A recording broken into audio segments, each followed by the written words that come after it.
스토리라는 제목으로 하나님의 말씀의 은혜를 나누고자 합니다. 우리는 지난주에 우리의 삶 속에 가장 중요한 한 장면을 목도했습니다. 백두산 천지에 문재인 대통령과 김정은 위원장이 함께하는 그 모습을 우리는 생생하게 TV로 볼 수 있었지요. 세상은 어떻게 흘러갑니까? 흘러간다는 표현을 했습니다. 세상이 어떻게 흘러가느냐? 하나님의 손 안에서 흘러간다. 우리식으로 표현하면 그러죠. 손오공 손아귀에 있다 이러는 것처럼 하나님의 손 안에서 우리는 흘러갑니다. 근데도 우리는 이렇게 생각하죠. 그게 뭐 하나님 뜻이냐? 별별 일도 다당해도 하나님은 가만히 계시더라. 그러나 큰 넓은 의미로 큰 의미에서 보면 역사는 하나님의 손에서 흘러가는 것은 틀림없는 것 같습니다. 우리는 지난 한 주간에 우리가 꿈꿔왔던, 아니 어쩌면 그 꿈까지는 도저히 말도 안 된다고 생각했던 그 일을 우리는 시작했습니다. 제가 보건대는, 개인적으로 보건대는 이제 게임은 끝났습니다. 어떠한 방해와 어떠한 일이 있더라도 결국 그 흐름은 갑니다. 제가 오늘 여러분과 같이 기쁨을 함께 나누고자 하는 이유는 뭐냐 하면 우리를 한번 돌아보고자 합니다. 우리는 86년 아시안게임, 88년 서울올림픽을 분기점으로 해서 대한민국이 살아났습니다. 그거는 같이 살아왔던 사람들 이외에는 이해하지 못하시겠지만 그 당시로 그렇게 힘들었었잖아요. 80년 서울의 봄부터 출발해서 모든 데모와 군신 자살과 엄청난 혼란 속에 있던 이 나라에 하나님은 특별한 은총을 베푸시고 86년 아시안 게임을 치르게 하셨고 88년 서울 올림픽을 치르게 하셨습니다.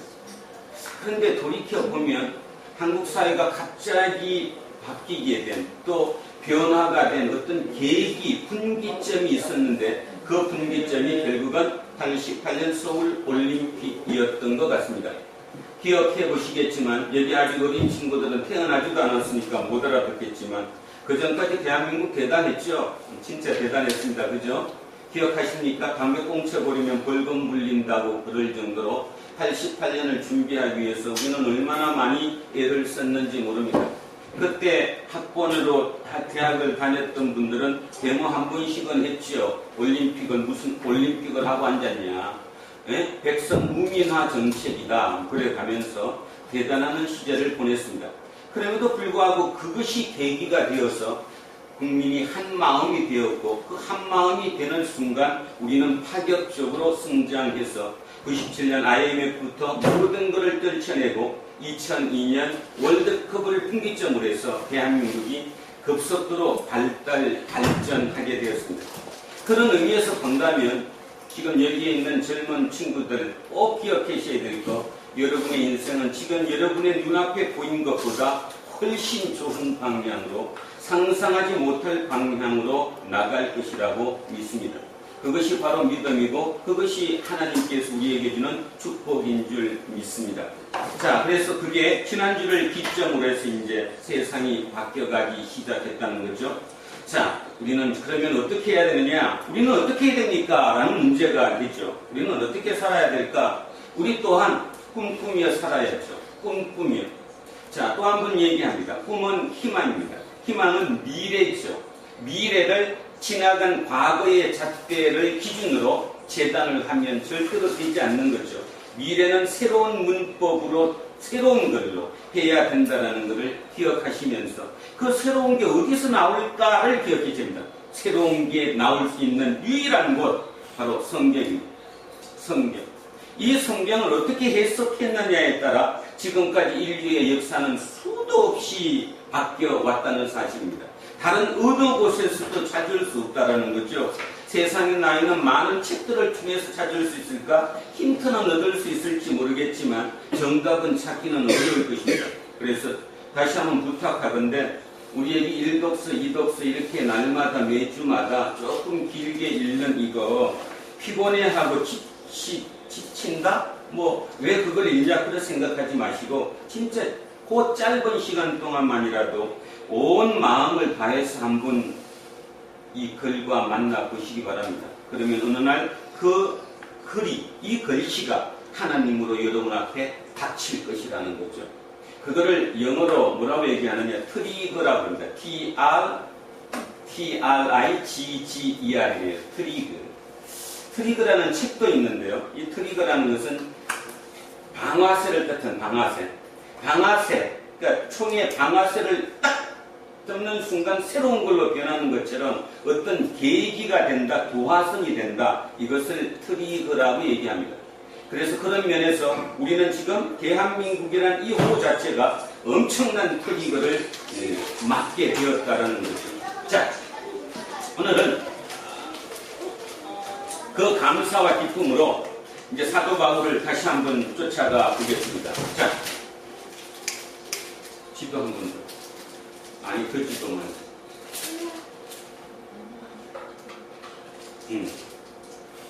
자, 여기 잘 안 보이시죠?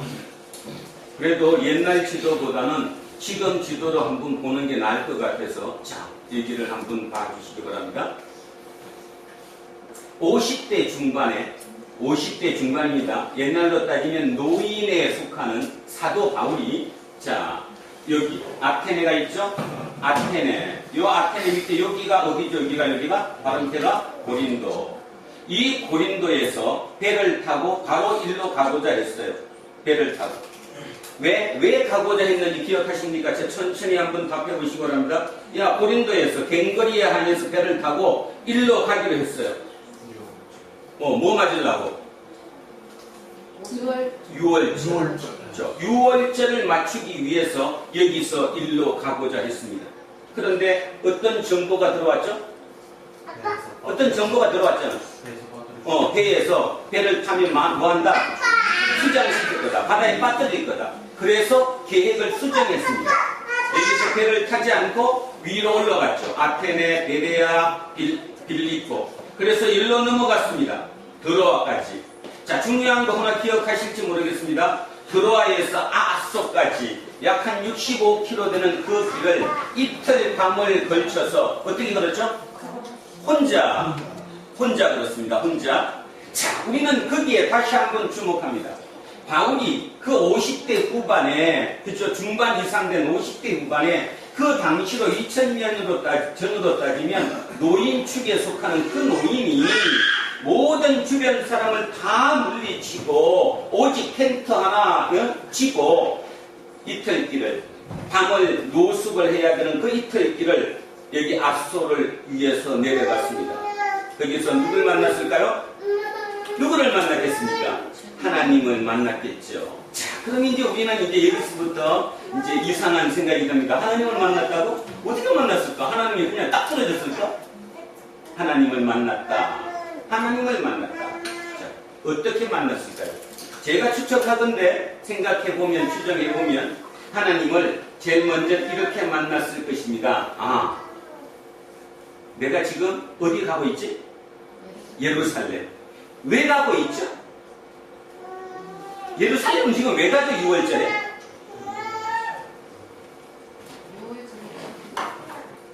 6월절 지키려고?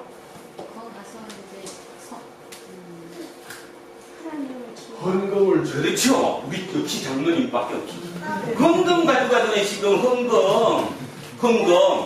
근데 헌금 내가 가져가요? 아니면 각자 자기 교회 팀들이 가져가요? 각자. 일곱 명의 팀이 가져가는 거죠. 같이 가는 거예요, 지금. 그런데 더 중요한 게 뭐냐 하면, 여기를 가기 전에, 자, 여기 있습니다. 여기 고린도. 요 고린도에서 몇 달을 있었냐 하면 석 달을 있었거든요. 그 석 달 있는 동안에 거기서 편지 하나를 썼는데, 혹시 기억하시는가 모르겠습니다. 로마서. 지금 2000년 동안 성경 중에 핵심 중의 핵심이라고 부르는 로마서를 썼습니다. 그 로마서가 결국 자기의 마음 아니겠습니까? 자, 하나 읽어보겠습니다. 로마서 8장 한번 넘어가 보십시오. 로마서 8장. 도대체 왜 갔을까? 를 지금 답을 찾는 겁니다. 사도 바울이 왜 갔을까? 자, 로마서 8장 갑니다. 자, 8장의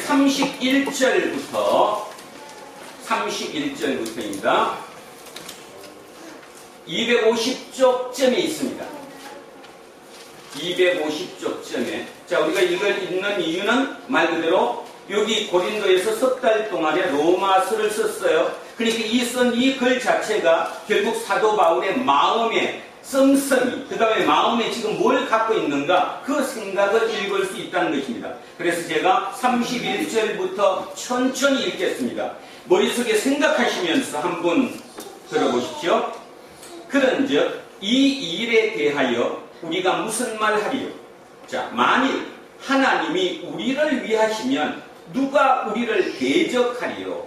자기 아들을 아끼지 아니하시고 우리 모든 사람을 위하여 내주신 이가 어찌 그 아들과 함께 모든 것을 우리에게 주시지 아니하겠느냐? 누가 능히 하나님께서 택하신 자들을 고발하리요? 의롭다 하신 이는 하나님이시니 누가 정죄하리요? 죽으실 뿐 아니라 다시 살아나신 이는 그리스도 예수시니 그는 하나님 우편에 계신 자요 우리를 위하여 간구하시는 자신이라. 누가 우리를 그리스도의 사랑에서 끊으리요? 환난이나 곤고나 박해나 기근이나 적신이나 위험이나 칼이랴. 기록된 바 우리가 종일 주를 위하여 죽임을 당하게 되며 도살당할 양같이 여김을 받았나이다 함과 같으니라. 그러나 이 모든 일에 우리를 사랑하시는 이로 말미암아 우리가 넉넉히 이기느니라. 내가 확신하노니 사망이나 생명이나 천사들이나 권세자들이나 현재 일이나 장래 일이나 능력이나 높음이나 깊음이나 다른 어떤 피조물이라도 우리를 우리 주 그리스도 예수 안에 있는 하나님의 사랑에서 끊을 수 없으리라. 여러분 마음속에 뭐가 듭니까? 생각이 읽으면서 사도 바울의 마음이 어땠을까요? 누가 한 표현해 보세요. 지금 사도 바울의 마음이 어떤 마음으로 읽었을까요? 예? 자, 첫 번째, 그럼 이거 완전 초등학교 2학년부터 해야 돼. 자, 첫 번째, 지금 상황이 좋은 상황이라는 거예요? 나쁜 상황이라는 거예요? 나쁜 상황. 아주 나쁜 상황이에요. 그러니까 아주 나쁜 상황을 결국 내가 헤쳐나가야 돼, 안 나가야 돼요? 헤쳐나가야 다짐한 거죠, 지금. 헤쳐나가야 되는 다짐을 한 거란 말이에요. 그러면 그 헤쳐나가는 그 일이 뭘까가 중요하죠. 자, 9장 1절에서 3절까지만 읽겠습니다. 연결되는 9장 1절에서 3절입니다. 내가 그리스도 안에서 참말을 하고 거짓말을 아니한다. 뭔 말이에요? 내가 지금 하는 말이 뻥이 아니다 이런 뜻입니다. 그냥 내가 과시하는 말이 아니라 진정으로 내가 하는 말인데 나에게 큰 근심이 있는 것과 마음에 그치지 않는 고통이 있는 것을 내 양심이 성령 안에서 나와 더불어 정언한다. 말은 어렵지만 쉽게 얘기하면 뭔 말이냐면 절대로 내가 거짓말이 아니라 내 온 마음속에 근심과 고통이 있다. 그러면 그 근심과 고통이 뭐냐? 자, 3절입니다. 나의 형제 곧 골육의 친척을 위하여 내 자신이 저주를 받아 그리스도에게서 끊어질지라도 원하는 바로라. 이게 사도 바울의 고린도를 떠나기 전 마음입니다. 무슨 말씀이에요 지금? 나는 지금 내가 죽는 한이 있더라도 환경이 아무리 나쁘더라도 누구를 가장 마음속에 두고 있다. 내 동족. 내 동족이 누구예요? 이스라엘 백성들. 내가 이방을 선교한다고 얘기하지만 내 마음속에는 이들도 중요하지만 내 마음속에는 내 동족, 내 가족, 그들이 지금 더 중요하다고. 그들에게 내가 전해야 된다는 거예요? 안 전해야 된다는 거예요? 전해야 된다는 거예요. 여러분 이 말 들으면 찔리죠? 저도 참 많이 찔립니다. 예수를 믿는다? 예수를 전도한다? 선교의 삶을 산다? 그렇게 얘기하면서도 내 부모, 내 자식까지도 전도를 못합니다. 겉으로는 그들을 위해서 눈물 흘린다고 얘기하지만 천만에요. 천만에 만만입니다. 눈물 흘리지 않습니다. 당연하다고 생각합니다. 그냥 세상이 다 그런데 뭐. 그리고 합리화합니다. 지가 크다가 언제 보면 어느 때 되겠지. 제가 여기 1년 조금 더 이 골방에서 혼자서 날마다 성경을 읽고 세상을 읽고 생각하면서 느낀 점 하나. 결국 인간은 그냥 가만히 있다가 머릿속에 뚜껑이 와서 아까처럼 어떤 트리거가 딱 와갖고 그걸 계기로 살아나지는 않는다. 절대로 아니다. 끊임없는 옆에 보살핌과 눈으로 보이는 기도와 그를 하는 애쓰는 그 마음과 그를 열어주고자 기회를 만들어주고자 애쓰는 노력으로만 그는 틀 수 있다. 결국 이유는 성경 읽지 않고 하나님을 만나는 것은 생 거짓말 중에 생 거짓말. 그냥 오지 않는다. 그는 미신이다. 제가 그걸 느꼈어요. 결국 이유 불문입니다. 이유 불문. 내가 알아들은 것만큼 내가 틀 수 있는 것이지 그냥은 절대로 오지 않는다는 사실이에요. 그래서 여기에 그 생각을 하면 저는 이 9장 3절이 마음속에 절절합니다. 바울이 충분히 그랬겠구나. 그 힘든 과정에 이방인을 선교했지만 한쪽 마음속은 항상 공허했어요. 누구 때문에? 자기 동족 때문에. 그리고 예전에 가말리엘 문화에서 같이 공부했던 친구들 때문에, 율법사 때문에, 율법학자들 때문에, 그들이 그 학직에, 학자로서 윤리라고 해야 되나? 말씀에 몰입돼서 거기에 갇혀있는 그 친구들 때문에 마음이 그렇게 쓰렸다는 거예요. 저는 여기에서 답을 찾은 것. 자, 다시 갑니다. 왜 여기서 바로 갔을까? 자, 정리하면 여기 보세요. 여기가 고린도예요. 고린도에는 항구가 2개 있습니다. 항구가. 여기는 가보셨대잖아요, 우리 장모님은. 이쪽에 항구는 갱거리하고 이쪽에 또 항구가 있어요. 이쪽 서쪽에. 그 서쪽의 항구는 일로 올라가는 거고 동쪽의 항구는 이쪽으로 가는 거예요. 그러니까 결론은 뭔 말인가 하면 여기서 로마스를 썼다는 사실 자체는 내가 로마를 가겠다 안 가겠다? 로마를 가겠다. 그러면 자, 생각을 한번 해보세요. 남의 얘기도 듣지 말고 본인 입장으로 한번 생각해 보시기 바랍니다. 자, 나는 로마를 꼭 가겠다. 이 로마를 가서 로마 제국의 중심으로 내가 들어가서 진짜 하나님의 말씀, 복음을 전해보겠다. 그랬다면, 자, 여기서 그럼에도 불구하고 내가 지금 헌금도 모았고 하니까 여기로 가야 된다. 근데 정보가 들어왔어요. 너 배 타는 순간 사람들이 너를 진짜 바다에 빠뜨릴 거다. 그랬으면 여러분 같으면 어떨 것 같아요? 저 같으면 제 얘기 먼저 할까요? 저 같으면 안 갔지. 안 가고 여기로 옮겨서 이쪽 배 타고 저 일로 가버리면 되지. 얼마나 빨라요. 여기 숙인데. 뭐 하려고 여기를 가요? 죽는도 뻔히 알면서 죽인다는데. 자, 우리는 여기서 이제 답을 하나 찾아야 되는 거예요. 이게 바로 믿음이라는 거죠. 믿음은 하나님과 함께입니다. 하나님이 나를 도우신다, 도우시리니 뭐 이런 말 쓰니까 여러분들은 전부 다 속에 내가 주인공인데 내가 하는 일을 하나님 막 팍팍팍 밀어주신다. 그렇게 하세요. 꿈 깨시는 게 아니라 그렇게 생각하셨다면 지금 빨리 마음 바꾸시기 바랍니다. 자, 예를 한번 들어보겠습니다. 만약에 청와대에서 전화가 왔어요. 여러분에게. 대통령이 당신을 만나고 싶어 한다. 그래서 이제 여러분이 대통령과 함께 만났어요. 함께 어떤 여행을 했다거나 함께 어떤 일을 했습니다. 자, 여기서 질문입니다. 대통령과 함께 여러분이 어떤 일을 했습니다. 자, 여러분 일을 합니까? 대통령 일을 합니까? 대통령이. 왜 이렇게 잘 알아? 와.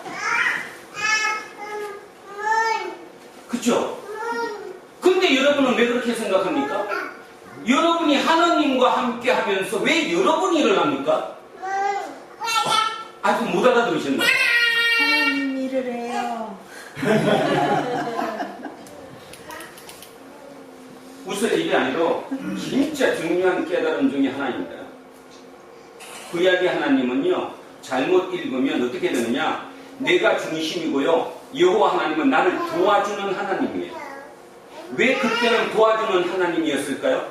그때는 지금처럼 의료, 보건, 교육 모든 면에서 모자랐어요. 인간이 할 수 없었기 때문에 비가 오든 태풍이 불든 지진이 나든 병이 걸리든 어떤 경우든 절대적으로 신을 의지할 수밖에 없었어요. 시기 자체가 시대가. 그러니까 구약의 하나님은 이유 불문 나를 지켜주는 하나님이고 나를 막아주는 하나님이에요. 그죠? 그러나 신약의 하나님은 아니에요. 예수가 만난 하나님은 그 하나님 아닙니다. 특히 바울이 만난 하나님은 누굽니까? 바울이 만난 하나님은 내가 누구의 하나님의 일을 대신하는 일꾼으로 내가 만나는 거죠. 그래서 내가 대통령과 함께 모의를 했다고 그랬을 때는 내 뜻을 관철시키는 게 아니라 대통령의 뜻을 내가 대신하는 것처럼 하나님과 함께 했다는 말은 하나님의 뜻을 내가 하게 해서 하나님의 일을 하는 거라는 거예요. 어렵거든요. 그리고 귀찮거든요. 여러분 생각하시되 귀찮죠? 이런 설교 들으면 귀찮지 않습니까? 아, 그럼 편하게 하지. 하나님 무조건 좋은 게 좋은 건데. 미아리 가세요, 미아리. 미아리에서 2만 원만 주면요, 다 해줍니다. 너 내일 어떻게 되고, 뭐, 자식이 어디 붙는 것까지. 그래 놓고 지금 우리는 하나님 찾아요. 자, 오늘 중요한 얘기였습니다. 사도 바울을 다시 배우면, 우리가 사도 바울을 쫓아가면서 진짜 배울 거 있으면, 사도 바울의 목적이 여기였다면, 여기서 바로 일로 가면 돼요. 핑계거리가 생겼잖아. 합리화할 수 있는 방법이. 왜냐하면 죽인다는데, 배 타면. 아, 그러니까 하나님 보세요. 봤죠? 저들이 나 죽인대요. 그러니까 나 바로 갈래요. 얼마나 가까워. 여기서 그냥 배 타고 바로 일로 가면 되는데. 뭐 하려고 여기를 오냐 이런 뜻입니다. 자, 오늘 읽었습니다. 왜 왔어요? 내 마음 한쪽에 해결하지 못한 하나, 뭐죠? 내 동족, 내 친구, 내 친척, 우리 이스라엘 사람. 그들에게 내가 전하고 싶은 거예요. 근데 씨도 안 먹히는 거죠. 그렇지만 한 번은 가야 될 거 아니에요. 이제 50대 중반입니다. 이제 죽음을 앞두고 있습니다. 한 번은 가야죠. 제가 지난 한 주간 막 가슴이 설렜습니다. 내가 저렇게 살 수 있을까? 어떤 면에서 설렜냐 하면 6월절을 향해서 갔다는 그 사실이에요. 자, 6월절날 가면 죽는 거거든요. 왜냐하면 6월절날 여기에 다 모여요, 안 모여요? 모든 사람이 다 모여요. 특히 디아스포라 유대인들이 그날을 향해서 모이잖아요. 디아스포라 유대인들은 나를 지금 뭘로 봐요? 적으로 보는 거 아니에요? 적으로. 그러니까 그 수만 명이 모인 그 길을 내가 간다? 죽으러 가는 거 아닙니까? 언제 가야 되느냐 하면 그런 명절 없을 때 그때 가는 거예요. 그래서 6월절을 가기로 했다는 게 문제였고요. 여기서 이제 죽는다 문제가 생기니까 다시 위로 올라와서 걸어가면서 이제는 언제 가겠다? 오순절. 6월절로부터 50일 뒤인 오순절을 향해서 가겠다. 자, 여러분 생각 한 번만 해보십시오. 왜 사도 바울이 그냥 좀 한가할 때 평일에 가지 않고 꼭 그 사람들이 다 모이는 수만 명이 모이는 진짜 거기서 잘못하면 내가 댕가당할 수 있는 죽을 수 있는 그 일자를 택해서 가고자 했을까요? 뭐였을까요? 그 마음이 뭐였을까요 도대체? 우리 같으면 겁나서도 못 가는데 피해가야 되는데 그리고 합리적인 대책이 생겼는데 내가 왜 그 길 왜 가냐? 그런데요 그 길을 꼭 그 사람들이 많이 모이는 그것도 한두 명이 아니라 수만 명이 모이는 그 시점을 택해서 그 길 들어갔습니다. 왜 그럴까요? 그때가 가장 안전하거든요. 이해가 안 가실 것입니다. 여러분의 삶도 똑같습니다.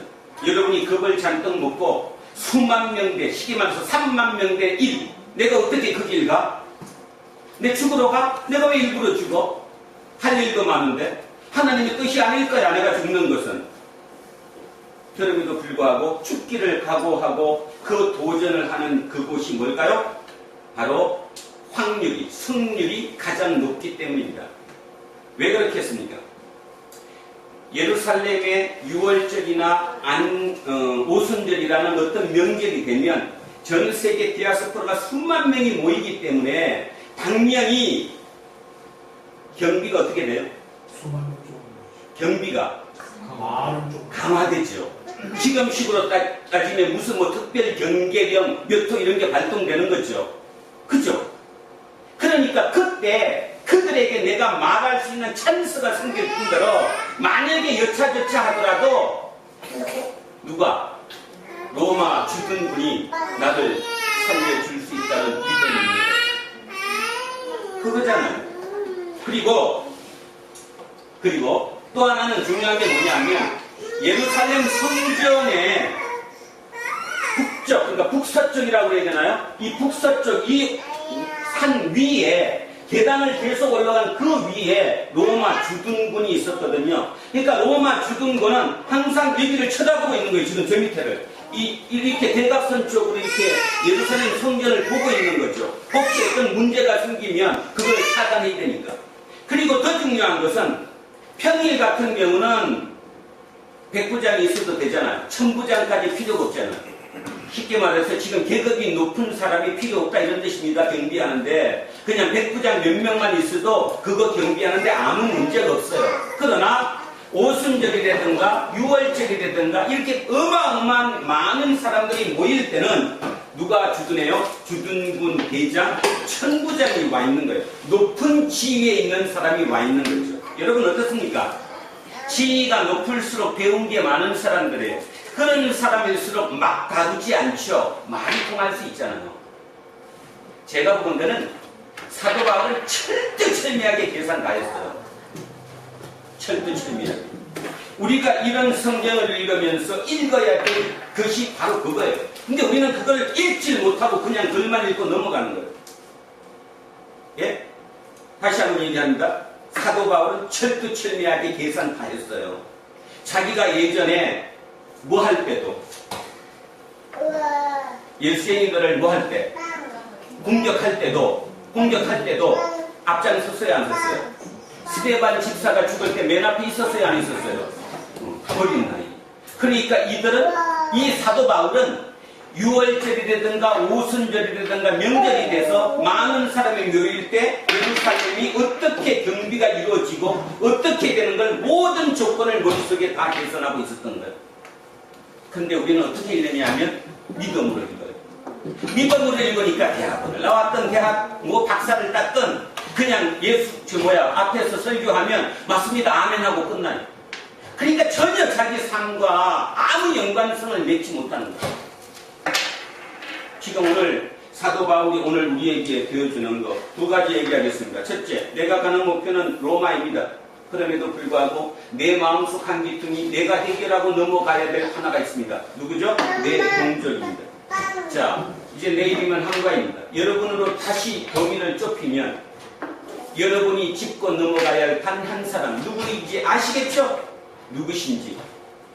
여러분 가족입니다. 그 가족에게 한마디는 할 수 있어야 되는 거죠. 자, 근데 그게 엄청난 어려움이라는 거죠. 자, 하나를 더 보겠습니다. 제가 이걸 보면서 사도 바울이 똑똑했다라는 것도 있지만 사도 바울이 구약 율법에 대해서 전문가였다는 생각을 제가 잠시 잊었댔어요. 사도 바울은 율법학자입니다. 가말리엘 문화생이라는 말뜻이 율법을 배운 사람이에요. 그러니까 구약에 정통한 사람이 있죠. 우리보다도 더 완벽하게 그때는 몇 장 몇 절이 없었으니까 어디에 어떤 내용이 있다는 걸 다 알고 있었던 사람 아니에요. 그러니까 사도 바울은 위기 때마다 하나님과 기도하면서 어떤 하나님을 만났을까요? 말씀 속의 하나님, 구약의 말씀 속의 하나님을 만나요. 그 하나님을 믿음으로 붙든 거예요. 자, 뭘 붙들었을까? 한번 제가 읽어보겠습니다. 손 놓으시고 이사야 50장 한번 가보겠습니다. 이사야 50장입니다. 이사야 50장.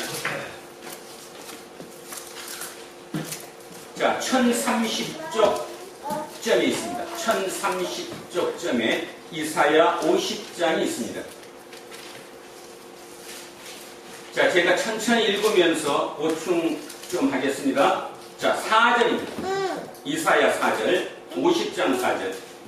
주 여호와께서 학자들의 혀를 내게 주사 나로 곤고한 도와줄 줄을 알게 하시고 아침마다 깨우치시되 나의 귀를 깨우치사 학자들 같이 알아듣게 하시도다. 자, 거기 학자 앞에 2번이라고 나왔습니까? 예, 2번 밑으로 2번 내려가 보세요. 2번 뭐라고 적혔습니까? 제자들, 가르침을 받은 자들 이렇게 나왔죠?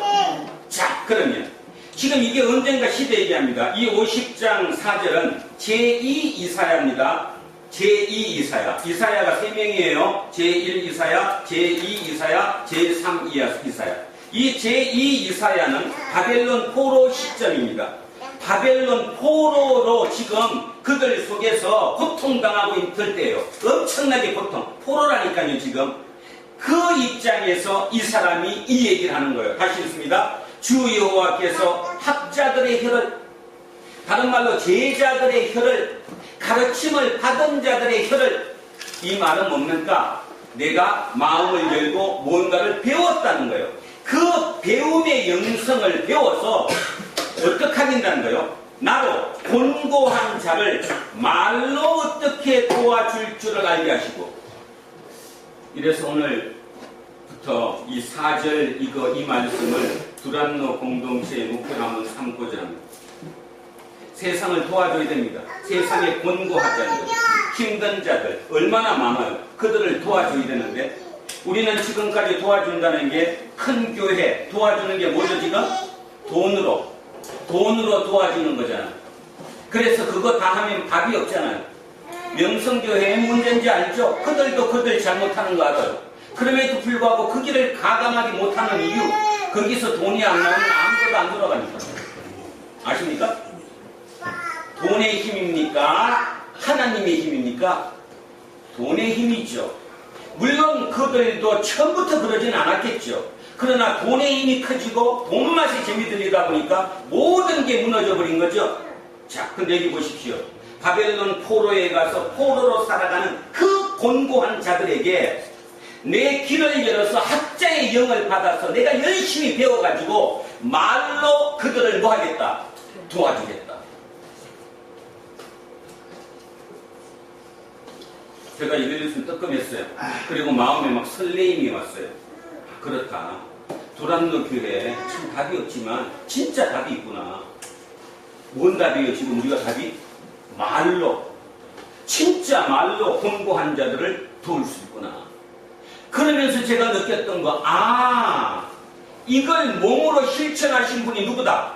예수 그리스도죠. 여러분은 예수 그리스도가 돈 풀어갖고 인정받은 것 같죠? 뭐 병자 많이 고쳤다 보니까 아니에요. 예수님이 예수님 된 것은 자기 몸으로 말로서 진짜 곤고한 자들을 살려낸 거잖아요. 그 갈릴리의 빈민들을 살려냈잖아요. 가난한 자는 복이 있다. 하나님이 너네 것이다. 천국이 너네 거고 하나님이 너 편이다. 말로. 자, 그래서 다시 읽습니다. 주 여호와께서 학자들의 혀를 내게 주사 나로 곤고한 자를 말로 어떻게 도와줄 줄을 알게 하시고 아침마다 깨우치시되 나의 귀를 깨우치셔서 학자들같이 알아듣게 하시도다. 근데 우리는 귀가 안 깨지고 있거든요. 귀가 먼저 깨져야 되는데, 들려야 되는데, 들을 귀를 열어야 되는데, 예수님도 그래서 들을 귀 있는 자는 들으라 그랬는데 귀를 딱 막고 웃기는 소리 하고 앉았네. 하고 안 하는 거예요. 자, 2절 5절 갑니다. 주 여호와께서 나의 귀를 여셨으므로. 여기서 이제 저는 갑자기 희망이 막 생겼어요. 왜냐하면 내 귀를 내가 열었어요? 여호와께서 열었어요? 내 귀를 내가 못 여는 거예요. 여호와께서 여는 거예요. 이 말의 의미가 뭘까요? 내가 열다고 아무리 해서도 안 됐는데 어느 날 문득 열렸어요. 막 말이 들리기 시작하는 거예요. 가슴이 막 설레기 시작하는 거예요. 이렇게 해야 되는구나. 그러니까 어떤 고백이 따라요? 하나님이 열어주셨구나. 그 밖에 대답을 못하는 거예요. 근데 우리는 앉아갖고 뭔 생각하는지 알아요? 하나님 왜 안 열어주죠? 왜 내 귀는 안 열어지고 김집사 귀는 막 열어지는데 내는 안 열어져요? 하나님이 여신다는 겁니다. 하나님이 여시니까 오늘도 여러분 귀를 하나님이 여실 것이라고 믿습니다. 자, 주 여호와께서 나의 귀를 여셨으므로 내가 거역하지도 아니하고 뒤로 물러가지도 아니하고 들리는 대로 그렇게 살기로 다짐했다 이 뜻입니다. 이제 창세기가 보이고 그죠? 출애굽기가 보이고 율법 말씀이 들리기 시작하는 걸 그대로 내가 살고자 하는 겁니다. 6절 그렇게 됐더니 그 길을 열고 내가 그렇게 살기로 다짐했더니 자 그 다음 엄청난 일이 생깁니다. 원래 6절에 뭐가 나와야 되는가 하면 야 그렇게 해서 내 귀가 열렸더니 그 다음부터 내 모든 일이 형통해졌다. 자식도 달되고 아픈 것도 다 나았고 집도 아파트가 30평이 40평이 되고 막 그래야 되는데 여기는 이상하게 6절 한번 보십시오.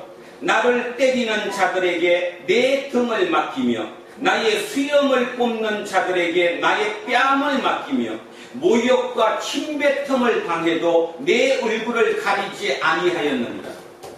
예수님이잖아요. 그렇죠? 수치와 모욕을 당했는데 그게 수치와 모욕으로 받아들여지지 않았다는 거예요.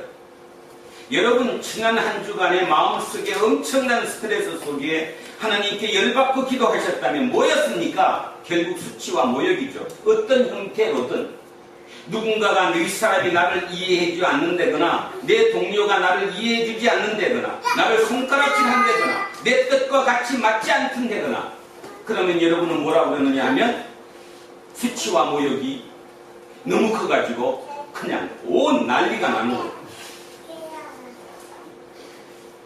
6절 다시 읽습니다. 나를 때리는 자들에게 내 등을 맡기고 나의 수염을 뽑는 자들에게 나의 뺨을 맡기고 수염을 뽑는 거 엄청난 모욕이거든요. 그 당시는 수염은 이거 건드리면 안 되잖아요. 근데 이걸 뭐 했다고요? 칼로 빈가가 아니라 그냥 뽑아버렸대요. 얼마나 큰 모욕이에요. 자, 이거 기억나실 텐데 옛날에 그 에돔인가 다윗이 그 부하들 보냈을 때 에돔만이 그냥 이거 잘라버렸어요. 수치 중에 수치인 거죠. 자, 그 다음에 침뱉고 당하여도 얼굴을 가리지 않는다. 예수님도 침뱉음 당했잖아요. 침뱉음을 탁 뱉었는데 그냥 당하고 만 거지 안 걸렸다는 거예요. 7절 주 여호와께서 나를 도우심으로 내가 부끄러워하지 아니하고 내 얼굴을 부싯돌같이 부싯돌 뭔지 알죠? 아주 강한 돌 그걸로 이렇게 불 붙이는 거잖아요. 부싯돌같이 굽게 하였으므로 내가 수치를 당하지 아니할 줄 아노라. 지금의 말로 바꾸면 철판을 깔았다는 거죠. 부싯돌보다 더한 철판을 깔려가지고 내가 그런 일을 당했는데도 내 마음속으로 수치가 느껴지지 않았다는 거예요. 뭐 때문에? 다시 본론 돌아갑니까? 뭐 때문에? 어떻게 했더니? 또 잊어먹었어요 지금. 어떻게 했더니? 귀가 열렸더니. 귀가 열렸더니. 그래서 아침마다 깨우쳤더니 뭐를 깨우쳤어요? 말씀이. 하나님의 말씀이 학자의 영, 제자의 영을 내가 받아서 열심히 공부해서 그걸 내 귀로 받아들였더니 내 마음속에서 그 정도로 담대해진 거예요. 침을 뱉어도 이걸 뽑아도 요동치지 않는 것, 수치를 느끼지 않는 거예요. 자, 8절 나를 의롭다 하시는 이가 가까이 계시니. 자, 나를 의롭다 하는 이가 누구예요? 하나님. 근데 여러분은 왜 열받죠? 나를 의롭다고 누가 해야 되는데? 내 친구가, 내 상사가, 내 동료가, 그죠? 그 사람이 야, 저 사람 참 의로워? 그래야 막 온 난리가 나는 거 아니에요? 또 술 한잔 사지 그러면 기분 좋아서 한 잔 먹자. 내가 식사 한 번 살게. 다시 얘기합니다. 그 사람들은 나를 지금 침뱉는 거예요. 뽑는 거예요. 나가 생각해 보세요. 네가 예수쟁이야? 똑바로 믿어. 술 먹을 거 다 먹고 나만 또 똑같이 다 하면서 무슨 예수를 입에다 발리느냐고. 여러분 스스로 당하고 있잖아요. 그렇게. 그리고 또 그거 갖고 와서 기도해요. 하나님 어떻게 해요? 저 사람이 나를 막 김 부장이 나 죽으려고 그래. 죽이려고. 응?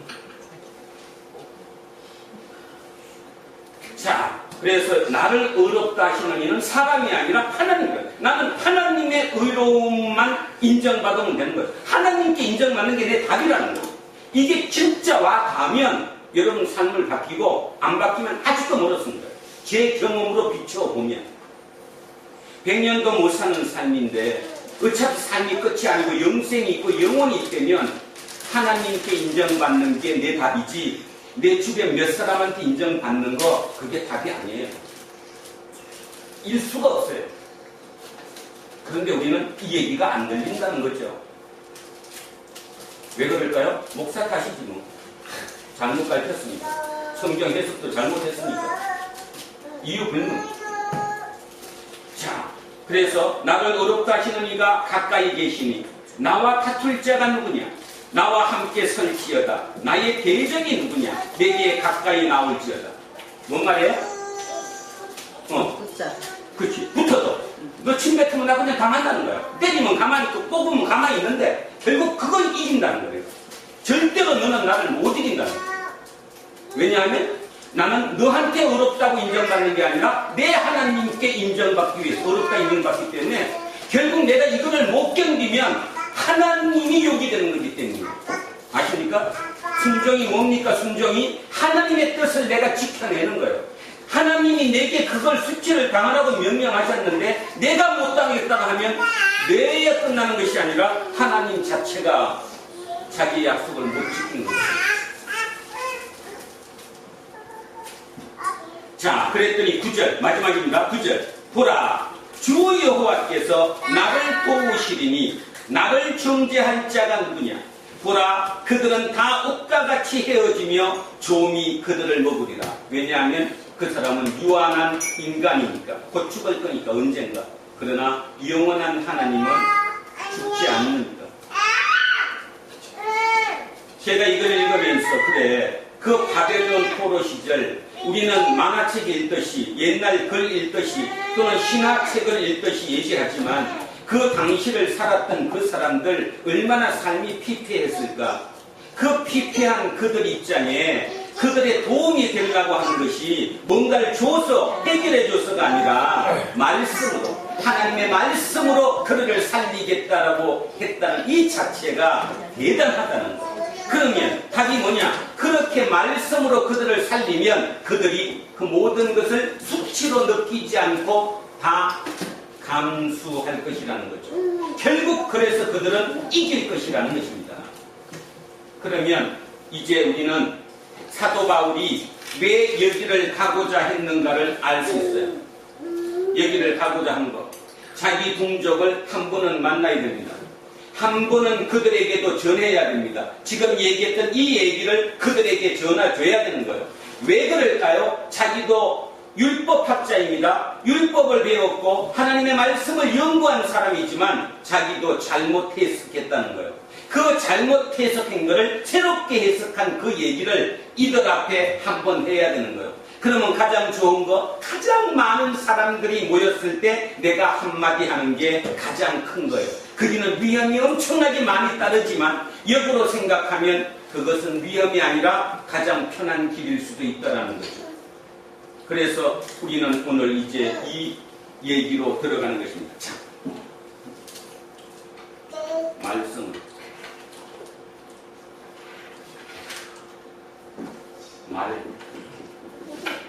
자, 이제 얘기 한번 보십시오. 오늘 뭘 하느냐 하면 뭘 먼저 하느냐. 자, 지금 예루살렘의 상황을 한번 먼저 얘기하겠습니다. 자, 뒤에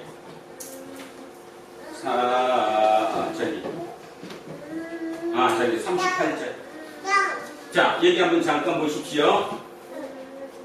지금 예루살렘은 어떤 상황이고 왜 이렇게 경계가 천부장이 와서 천부장이 몇 명을 거스리는 사람이죠?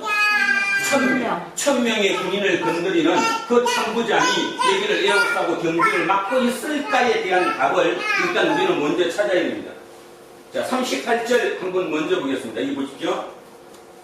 내가 이전에 옛날에 소요를 일으켜서 그죠? 소요를 일으켜서 자객 4000명을 거느리고 자, 여기 뭐라고요 이게? 자객이 뭐예요? 그러니까 테러리스트. 자객, 테러리스트. 근데 그때는 총 갖고 있는 테러리스트가 아니라 칼, 단검을 이 옷 안에다가 단검을 숨기고 있다가 그냥 찔러버리는 이 테러리스트, 이 사람들, 이 자객이에요. 자객이 자그마치 몇 명? 4,000명. 4,000명을 거느리고 광야로 가던 애굽이, 자, 이거부터 제가 먼저 해석을 해야 합니다. 이 얘기는 뭐냐면 요세푸스라고 쓴 역사학자가 쓴 책에 보면 이 내용이 나와 있는데요. 사람 이름이 누군지는 모르지만 이집트 사람이었던 이 사람이 예루살렘에 와서 뭐라 그러느냐, 내가 명령만 내리면 예루살렘에 있는 성전이 무너질 것이고 로마가 우리한테 굽혀서 우리가 그들을 이길 것이다. 쉽게 말해서 우리 지금으로 따지면 우리가 사입이죠? 사입. 그런데 자그마치 요세푸스의 그 기록에 의하면 동조자가 3만 명이 넘었대요. 3만 명이 넘는 사람들이 이 말에 동조를 해서 집 팔고 땅 팔고 다 팔아서 헌금을 하고 세력을 키웠어요. 세력을 키웠으니까 자객이 몇 명까지 된 거예요? 싸움할 수 있는 사람이 4,000명. 그리고 이들이 드디어 한번 소역을 일으킨 거죠. 근데 이겼어요, 졌어요? 졌어요. 그래서 도망갔다는 거예요. 광야로 도망간 사람이. 이게 언제냐? AD 54년입니다. AD 54년. 자, AD 54년에 예루살렘에서 새로운 교주가 한 명이 나타나서 내가 하나님께 명령만 내리면, 천사들에게 명령만 내리면 예루살렘 성전은 무너질 뿐더러 유대가 로마로부터 독립을 하게 될 것이다. 그래서 추종자를 모았는데 그 추종자가 3만 명이 넘었다. 엄청난 명수의 사람들이 그를 추종하고 따랐다. 그들의 돈으로 군사를 길렀는데 그 자객이 자그마치 4,000명이었다. 근데 그들이 드디어 소요를 일으켰는데 결국 로마 군대에게 치고 말았다는 거죠. 그래서 도망갔다는 거예요. 그게 AD 54년이에요. 그러면 로마 입장에서는 지금 비상 걸렸어요, 안 걸렸어요? 언제가 가장 위험하죠? 사람이 많이 모일 때, 6월절이라든가 오순절이라든가 이런 명절이 되어서 너도 나도 여성 성전에 모일 때 문제가 심각해질 수 있는 거거든요. 그러니까 비상으로 지금 경계를 하고 있는 상황이에요. 그 상황에, 자, 여기 먼저 하고 밑으로 내려갑니다. 자, 38절 다시 한번 보십시오. 잘 보세요. 그러면 이 너가 누구예요?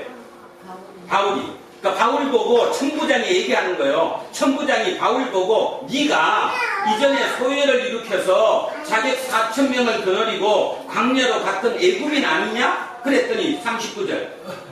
바울이 이러되 나는 유대인이라 애굽 사람 아니다. 작은 도시가 아니라 큰 대도시인 길리기아의 다소의 시민이다. 그 말은 뭔 말입니까? 나 대단한 사람이다. 별볼일 없는 사람 아니다. 이 뜻이에요. 그럼 이게 뭘 의미하죠, 지금? 천부장이 눈이 곤두서가지고 지금 바울이 잡혀갖고 바울을 죽이려고 때리고 있는 그들을 이 영내에서, 이 높은 곳에서 보고 바로 뛰어내려가서 잡았잖아요. 누구 잡았다고 생각했을까요? 테러리스트. 그렇지. AD 54년의 그 주인공, 그 사람. 그 사람이 다시 났다고 판단한 거예요. 그러니까 지금 그 사람을 잡았다고 생각한 거예요. 선입관념으로. 그랬는데 뭐예요? 바울은 그 사람이 아니라고 얘기하는 거죠. 어떤 의미입니까? 지금 이 상황 자체가. 예루살렘이 지금 굉장히 혼돈 속에 있는 곳이고 엄청나게 어려움 속에 있는 것이라는 거죠. 어쩌면 지금 대한민국 상황과 똑같죠. 이 말 저만 뭐 별별 말이 다 나와요. 그죠? 다시 한번 부탁드리는데 예수쟁이는 좋은 말 씁시다. 대통령이 그렇게 나가면 옆에 아닌 것 같아도 마음을 하나로 모아줘서 같은 좋은 길을 가야지. 그거 긁는 게 재민가 봐. 긁는 게. 하나님은 어느 쪽도 그런 적이 한 번도 없습니다. 하나님은. 자, 그래서 지금 이 얘기는 그럴 정도로 힘겨웠던 이곳을 사도 바울이 간 거예요. 자, 처음부터. 요셉아, 처음부터. 자, 천천히 갑니다. 이래가 그 참에 아시아에서 온 유대인들이 성전에서 바울을 보고 모든 무리를 충동하여 그를 붙들고 이래가 찼다. 이 얘기 지난주 거 이어보겠습니다. 지난주에 야고보가 꼼수를 뒀죠. 꼼수가 뭐였는지 기억하십니까?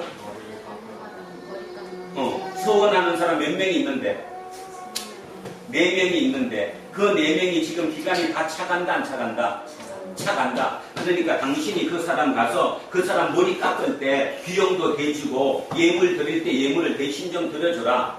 그러면 이 수만 명의 그 유대인들이 바울 당신이 율법을 어기는 사람이 아니고 관습을 어기는 사람이 아니라는 걸 알게 될 거다. 이렇게 판단했잖아요.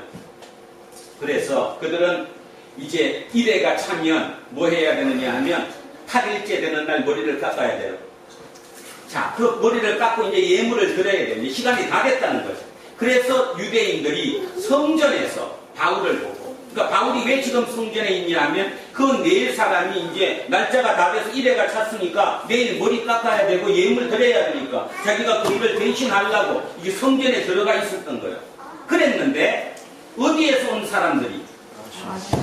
아시아가 어딘지 혹시 기억나십니까?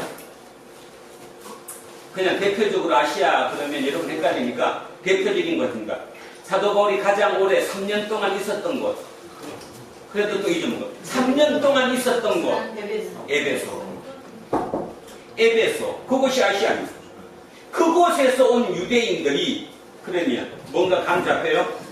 사도 바울이 한 일과 사도 바울에 대해서 가장 적개심을 가질 가능성이 높은 곳에 있는 사람이 누구 사람이에요? 에베소 사람이죠. 왜? 몇 년 동안 봐왔기 때문에 3년 동안 오랫동안 그 사람을 지켜보고 오랫동안 그 얘기를 들었기 때문에 우리 쓰는 말로 귀에 딱지가 얹을 정도로 사도 바울이 나쁜 놈이라는 걸 듣고 있었어요. 사도 바울이 나쁜 놈, 율법을 배신한 사람, 우리를 배신한 사람, 저 사람 잡아 죽여야 된다. 그게 딱지가 붙은 사람이에요. 그 사람이 사도 바울을 알까요 모를까요? 알지. 에베소에서 얼굴을 봤으니까. 그랬는데 그 사람이 우연찮게 바울은 이 사람을 몰랐겠지만 이 사람은 바울을 안 거예요. 3년 동안 에베소에서 봤으니까. 보고 붙들었어요. 그리고 무리를 충동해서 뭐라고 했냐면 외치되 이스라엘 사람들아 보우라. 이 사람은 각처에서 우리 백성의 율법과 이곳을 비방하여 이곳 예루살렘 성전을 비방하여 모든 사람을 가르치는 그자다. 또 헬라인을 데리고 성전에 들어가서 거룩한 곳을 더럽혔다. 헬라인은 이방인의 뜰 이외에는 들어가요 못 들어가요? 못 들어갑니다. 자, 여기 들어가면 죽여도 되는 거예요. 이거 죽이는 것에 대해서는 로마법도 그냥 인정해요. 왜냐하면 저것은 우리 지금 어떤 치해복권 지역이거든. 성전은 로마가 안 건드렸으니까. 자, 그랬다는 거예요. 그런데 뭐라고 했냐? 이는 그들이 전에 에베소 사람 드로비모가 바울과 함께 시내에 있음을 보고, 성전이 아니에요. 성전이 예루살렘 시내에서 드로비모하고 바울하고 같이 있는 것을 봤어요. 그러니까 어떤 머리가 들어가? 드로비모 데리고 성전에 들어간 거 아니야? 이렇게 판단했다라는 거예요. 그러면 드로비모가 누구냐? 자, 앞쪽으로 20장 넘어갑니다. 사도행전 20장 잠깐 넘겨보세요.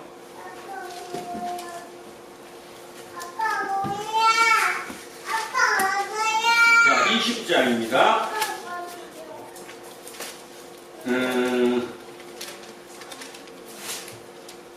20장 4절이네요. 자, 20장 4절 제가 읽겠습니다. 아시아까지 함께 가는 자는 베레아 사람 부로의 아들 소바도와 데살로니가 사람 아리스다고와 세군도와 더베 사람 가이오와 및 디모데와 아시아 사람 두기고와 누구다? 드로비모. 그러면 드로비모가 누구예요 지금? 뭐 들고 지금 따라간 사람이에요? 헌금 들고 지금 같이 예루살렘을 방문한 그 드로비모예요. 그 드로비모를 누가 본 거예요 지금? 에베소에서 온 유대인이 알잖아요. 그 사람이 지금 그 사도 바울과 함께라는 거. 그래서 사도 같이 있는 거를 보고 사도 바울이 이 사람을 데리고 성전에 들어갔다고 판단한 거죠.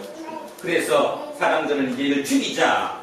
온 성이 서동하여 백성이 달려와 모여 바울을 잡아 성전 밖으로 끌고 나가니 문들이 곧 잡히더라. 이게 무슨 뜻입니까? 그러니까 지금 얘기한 거예요. 유대인이 그 에베소에서 온 사람이 저 사람 바울이야. 그 사람이 율법 어기는 사람, 할례 안 받아도 된다고 생각한 사람, 그 사람이야. 근데 내가 지난번에 봤는데 그 사람이 데리고 온 헬라인 드로비모가 있는데 드로비모도 지금 이 성전에 들어와 있는지도 몰라. 그러면 아까 좀 전에 얘기했죠. 치해복권이에요. 로마법도 거기는 안 건드려요. 그러니까 거기서 그들을 잡아 죽이겠다는 거죠. 그랬더니 성전 안에가 문에 어떻게 됐다는 거예요? 문이 닫혀버려. 왜 닫았다는 거죠? 원래는 어떻게 해야 됩니까? 성전이 어떤 것입니까? 그래도 이해 안 가면 옛날 한창 우리나라 데모도 많고 힘들었을 때 저기 명동 성당이 어떤 곳이었습니까? 치해복권. 어떤 곳이었어요? 피신하는데. 예. 데모하다 피신하는데. 거기는 문 열어놔야 돼요? 닫아놔야 돼요? 명동 성당이 문 열어놔야 돼요? 닫아놔야 돼요? 열어놔야지. 위험하면 들어가는 거지. 근데 경찰은 그렇게 못 들어가는 거 아니에요? 지금 뭔 말인지 알아들었어요? 바울이 잡혔어요. 바울이 누군가에 관계없이 한 사람이 소요가 수만 명이 모여서 막 그를 잡아들이면 어떻게 해야 됩니까? 예루살렘 성전의 문을 예? 열었다가 열어서 들어오게 해야 되는 거죠. 그런데 거꾸로 잡아갖고 성전 밖으로 나가니까 문을 닫아버렸다는 거 아니에요. 나쁜 놈. 지금 대한민국 교회가 그렇습니다. 저도 그렇고 여러분도 그렇고. 예수 안 믿어요 지금. 여러분은 문 열렸습니까? 저 사람 들어오게 할수 품어줘야 됩니까? 아니면 더러우니까 나랑 안 맞으니까 내 문 닫고 모른 척 해야 됩니까? 이 얘기인데 이게 의미가 큰 얘기입니다. 말 그대로 예루살렘 사람 입장에서는 저 성전이 내 보호막이에요. 저것이 하나님이에요. 하나님이 나를 보호해 주셔야 돼요. 그런데 잡혀나가니까 바로 잡혀나간 동시에 뛰어올 시간이 있을 건데 그걸 못 참아서 그냥 막아버려. 문 닫아버려. 이 말의 의미는 이미 예루살렘 성전은 타락했다는 거예요. 자기의 역할을 잃어버렸다는 얘기를 누가는 지금 쓰고 있는 것입니다. 아무 의미가 있는 게 아니라 엄청난 의미가 있는 겁니다. 자, 그래서 명동성당의 문이 닫혔어요. 그죠? 지금 도망댕기는데. 자, 온 성이 소동하여 백성이 달려와 모여 바울을 잡아 성전 밖으로 끌고 나가니 문들이 곧 닫히더라. 31절. 그들이 그를 죽이려 할 때 온 예루살렘이 요란하다는 소문이 군대의 천부장에게 들리매 어떻게 본다 그랬죠? 아까? 이 북서쪽 얘기가 높은 지역 여기서 이렇게 내다 보이면 그 예루살렘 성전함이 다 보인다고 했죠? 그래서 지금 문제가 생기니까 바로 보고했을 거 아니에요? 천부장님 지금 저기 문제가 생겼습니다. 그러니까 군인들이 그대로 지금 뛰어내려온다는 거잖아요. 그가 급히 군인들과 백부장들을 거느리고 달려내려가니 그들이 천부장과 군인들을 보고 바울 치기를 거친다. 이에 천부장이 가까이 가서 바울을 잡아 두 쇠사슬로 결박하라 명하고 여기에서 문제가 생기는 거야. 지금 죄인이 누군지도 모르는 건데 두드려 맞는다고 해갖고 무조건 결박부터 시키면 안 되잖아요. 그러면 좀 전에 우리는 답을 알았어요. 천부장의 머릿속에는 지금 누구 잡는데 혈안이 돼 있죠? 아까 그 테러리스트. 예. 그를 잡는 데 있는 거예요. 그러니까 예루살렘의 성전에 온 사람들이 저 정도로 달려들어서 저 사람을 잡는다는 말은 바로 그 사람일 가능성이 높다는 것을 뜻하는 거죠. 왜? 그렇게 성전에 원수인 사람이 누구 있겠어? 모든 사람이 싫어하는 사람이 그 외에는 없잖아요. 아까 얘기했습니다. 저희가 그 사람을 따르던 추종자가 몇 명이었다고요? 3만 명. 3만 명들이 지금 자기 집, 땅 다 잃어버렸어? 안 잃어버렸어요? 잃어버려서 헌금 냈다고. 근데 그는 도망갔어요. 속에 지금 어떻게든 잡히기만 해봐라. 조이팔 잡듯이. 잡히기만 해봐라. 근데 잡혔다는 거죠. 그러니까 천부장 눈에는 그렇게 보인 거예요. 그러니까 일단 이 굶은 묶어라. 그래서 결박하라 명하고 그가 누구이며 무슨 일을 하였냐 물었더니 우리 가운데 어떤 사람은 이런 말로 어떤 이는 저런 말로 소리치더니 천부장이 소동으로 말미암아 진상을 알 수 없어 그를 영내로 자기들 군대 영내로 데려다라고 명하니라. 바울이 청대에 이를 때에 아까 얘기했습니다. 이 높은 곳이라고. 높은 곳이니까 계단 따라 올라가야 돼. 계단 따라. 근데 지금 바울을 이렇게 묶었어요. 이렇게 쇠사슬로 묶었다고. 묶은 상태에서 지금 가요. 근데 막 그 예루살렘의 사람들은 와갖고 막 계속 죽여라 막 지금 따라오고 있어요. 그래서 그들이 막 누려쳤더니 바울이 그냥 뒤로 넘어져 버렸어요. 넘어져 버렸는데 스스로 못 일어나는 거예요. 지금 이게 묶여가지고. 그 입장이 있어요. 무리의 폭행으로 말미암아 군사들에게 들려가니 어떤 건가 그림이 떠오릅니까? 어디 밑에서? 계단 밑에서 때려가지고 넘어졌어요. 그러니까 지금 이렇게 쇠사슬로 묶였어요. 자기 스스로 못 일어나는 거예요. 그러니까 군인들이 아예 들고 한 사람은 이쪽 앞에 들고 한 사람은 다리 들고 들어갔고 지금 청계 위로 올렸다 이런 뜻입니다. 자, 이는 백성의 무리가 그를 없이하고자 외치며 따라가미로다. 바울을 데리고 영내로 들어가려 할 그때에 바울이 천부장에게 이르되 내가 당신에게 말할 수 있느냐? 그랬더니 이르되 네가 헬라 말을 알아? 천부장은 놀란 거죠. 지금 자기는 지금 왜 잡았냐 하면 그 테러리스트일 것이라고 잡았는데 이 사람이 지금 무슨 말을 해요? 고급 헬라어를 하고 있는 거예요. 자기처럼 자기가 지금 천부장인데 그죠? 고급 언어를. 그래서 놀란 거예요. 갑자기 당신이 어떻게 이런 고급 헬라어를 할 수 있어? 그랬더니 얘기하는 겁니다. 그러면서 묻죠. 그러면 당신이 너가 이전에 소요를 일으켜서 자객 4,000명을 거느리러 강야로 갔던 그 사람이 아니냐? 묻는 거죠. 자, 39절 바울이 이르되 나는 유대인입니다. 작은 도시가 아니라 나 길리기아 다소 출신입니다. 다소는 5번째 손가락에 들어가는 로마의 도시예요. 거기 출신입니다. 그런데 청컨대 백성에게 말하기를 허락하라. 그랬더니 천부장이 허락하더니 바울이 성대 위에 위에 딱 서갖고 밑에를 쫙 바라보면서 이제 얘기를 하는 거예요.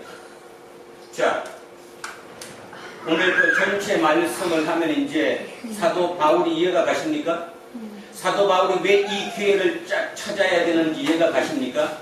여러분이 세상을 살면서 마음속에 욕심은 있습니다. 뭔가 내가 이루어야 됩니다. 근데 너무 덜큰 겁이 납니다. 그럴 때 이 해석이 가능한 거예요. 왜 내 그때가 나한테 더 안전한 곳이다. 안 갔으면 처음부터 안 갔어야지. 처음부터 그냥 바로 고린도에서 로마로 가버려야지. 이 길에 올 이유가 없는 거죠. 근데 아까 봤듯이 자기 마음 한 구석에는 유대인들, 자기 동족에 대한 애틋함이 있는 거예요. 자기 동족을 위해서 내가 목숨까지 버릴 수 있다는 거예요. 그들에게도 내가 전해야 된다는 거예요. 그 전할 기회를 잡은 거잖아요. 그러면 결론, 이게 하나님 뜻입니까? 아닙니까? 예. 근데 여러분은 시작도 안 하고 뜻 아니죠? 여러분의 뜻은 솔직히 우리의 얘기합시다. 우리의 뜻은 고린도에서 그냥 길 돌려갖고 로마로 바로 가는 게 하나님 뜻이에요. 왜 저 힘든 길을 미쳤다고 저 길을 가냐는 거예요. 우리는 이 시대보다 더한 새로운 기회를 맞이했습니다. 지난 70년 동안 서로 원수로 지내고 겉으로 말은 통하지만 속의 의미가 제대로 통하지 않는 북한과 하나로 살아야 할 아주 중요한 기회를 맞이했습니다. 무디스라고 하는 세계적인 평가기관에서 평가한 논문 중에 하나, 한국이 통일만 잘 돼서 남북이 잘 합쳐지기만 하면 GDP 규모 세계 2위에 오를 것이라고 그들은 보고서를 썼습니다. 여기 듣는 분들 중에 속으로 그럴 겁니다. 무슨 소리 하고 있는 거야. 통일돼야 8,500, 9,000밖에 안 되는 그 민족의 GDP가 세계 2위를 갈 수 있다고? 여러분, 무디스는요, 적어도 3,000명 이상의 석박사들이 모여서 전 세계의 모든 시세를 정확하게 판단해서 보고서 한 편 씁니다. 그들의 보고서는 남북이 합쳐지면 엄청난 시너지가 나온다는 거예요. 근데 우리가 우리를 안 믿으면 안 되는 거 아니에요? 저는 거꾸로 얘기하고 싶습니다. 우리가 그걸 믿어야지. 적어도 한빈이하고 요셉이하고 그지? 우리 정준이, 예희, 정연이, 세희, 쟤들이 중심이 돼서 이 땅에 발을 붙이는 순간 되면 진짜 세계적인 그런 나라에 살아야 되는 거 아니에요? 그것이 우리의 꿈 아닙니까? 우리의 기도 아닙니까? 당장 오늘 우리가 뭐를 더 잘 산다, 오늘 당장 월급이 몇 푼 더 올라야 된다, 소득이 얼마 더 돼야 된다, 물론 그것도 중요하지만 오늘 아까 바벨론 포로 시점에 제2 이사야가 얘기했던 거 잊지 마십시오. 제2 이사야, 그렇게 백성들이 고통 중에, 포로 생활 중에, 혹독한 중에 있음에도 불구하고 그들에게 뭐를 가르쳐주고자 했냐면 다른 해결이 아니라 말씀을 그들에게 주고자 하는 것, 그것이 내 몫이라고 생각한 거예요. 결국 말씀이 그들을 먹게 되면 그들은 수염 뽑히는 거, 등에 채찍 맞는 거, 얼굴에 침배침 당하는 것도 견뎌낼 수 있다라고 믿은 거죠. 그것을 실제로 몸으로 실천하신 분이 예수 그리스도시고요.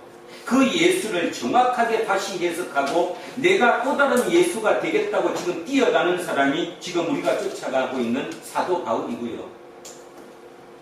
그러면 두란노 공동체 우리는 어떻게 살아야 될지 답은 정해진 거 아닙니까? 조금씩 바꾸어 주시기를 바라겠습니다. 오늘도 여러분 마음속에 학자의 영이 임하시기를, 진짜 제자들을 배울매 목말라 있는 그 영이 임하시기를, 그래서 진짜 말씀이 제대로 일으키시기를, 그리고 사도 바울이 갔던 그 길을 왜 그렇게 갔는가를 깊이 묵상하고 생각하면서 내 삶에 접목할 수 있기를 주님의 이름으로 축원드립니다. 기도하겠습니다. 하나님은 우리와 함께 계십니다. 우리는 너무 쉽게 그 말을 합니다. 하나님이 나와 함께 계시니까 내가 두려워하지 않는다. 그러나 진정한 이 뜻을 곱씹어 보면 하나님이 나와 함께 하시기 때문에 내 뜻이 관철되는 것이 아니라 하나님의 뜻이 관철되는 것입니다. 대통령과 함께 있다고 얘기했을 때 내 뜻을 이루고자 함이 아니라 대통령이 원하는 바를 내가 이루고자 함이 나로 봐서 가장 중요한 일인 것처럼 하나님이 나와 함께 계시면 그 하나님의 일을 최우선 목표로 내가 이루어내는 것이지요. 그러나 그 일은 그렇게 쉽게 만만하지 않습니다. 왜냐하면 하나님의 일이기 때문이지요.